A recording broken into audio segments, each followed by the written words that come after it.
Hey you guys, welcome back.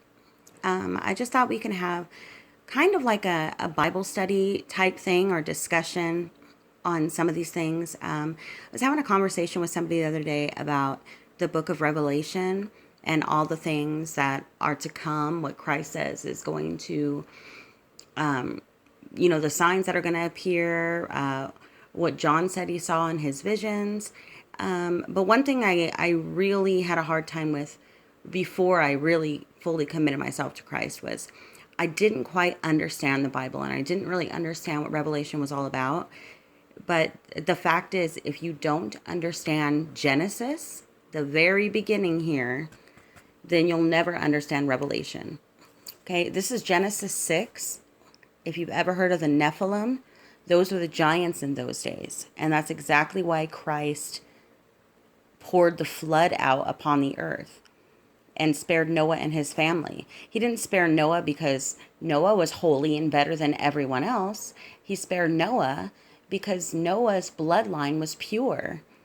It wasn't mixed with these fallen angels. So let me just kind of read what I take from it here in Genesis 6. We can read it together, and then I would love for you guys to comment. I am not a preacher. I don't know everything there is to know. It's going to take a lifetime to study every scripture, but it's really important to me to spread the word about Christ as much as I possibly could. If it touches one person and inspires one person to go get a Bible if they don't have one, or learn about it, or listen to me read about it, then I'm happy. So let's read this. This is Genesis 6, the corruption of mankind. So this is what I'm talking about.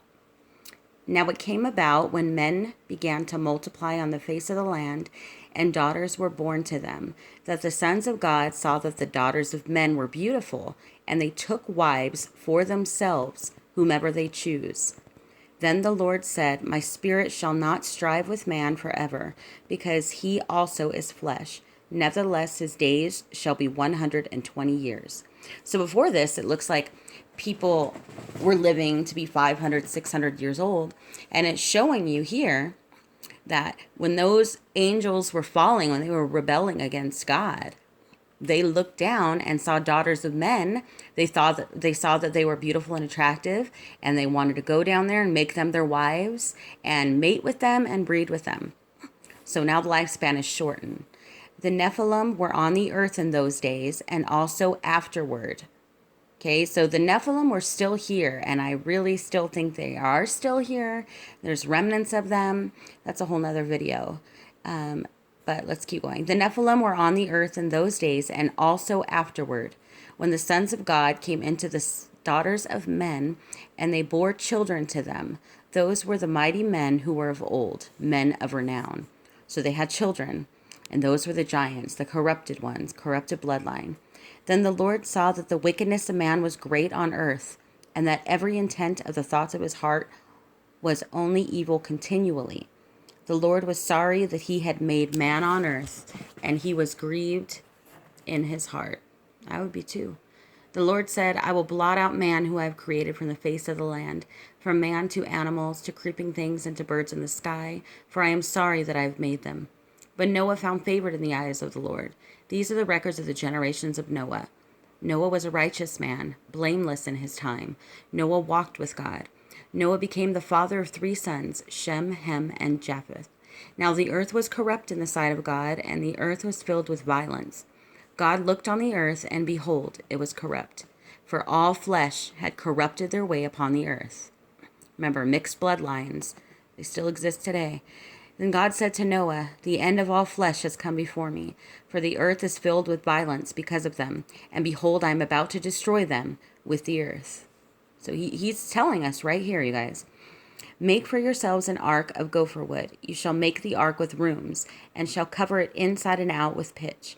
This is how you shall make it. The length of the ark, 300 cubits, its breadth 50 cubits, and its height 30 cubits. You shall make a window for the ark, and finish it to a culpit from the top, and set the door of the ark in the side of it. You shall make it with lower, second, and third decks. Wow, very specific, right?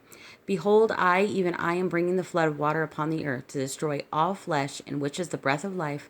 From under heaven, everything that is on the earth shall perish. That must have broke his heart. But I will establish my covenant with you, and you shall enter the ark, you and your sons and your wife and your sons' wives with you. And of every living thing of all flesh you shall bring 2 of every kind into the ark, to keep them alive with you, and they shall be male and female. Of the birds after their kind, and of the animals after their kind, of every creeping thing of the ground after their kind, 2 of every kind will come to you, and keep them alive. As for you, take for yourself some of all food which is edible, and gather it to yourself, and it shall be for food for you and them.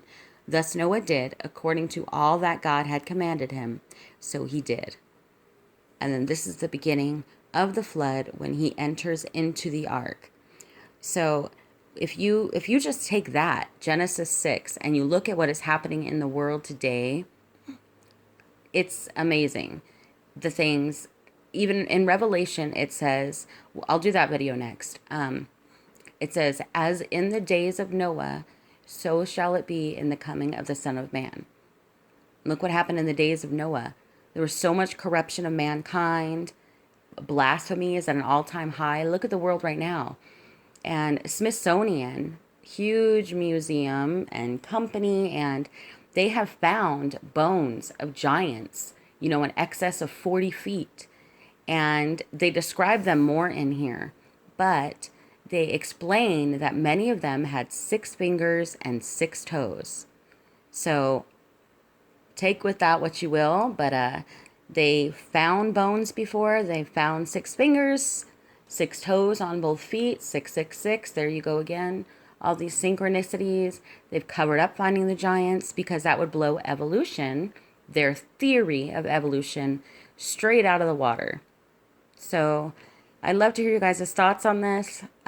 Maybe this helps clear up some questions anyone might have. But yeah, let me know if you like this, and we will continue reading, or we can start at the very beginning, or jump into Revelation, or however. Okay? All right. God bless you guys.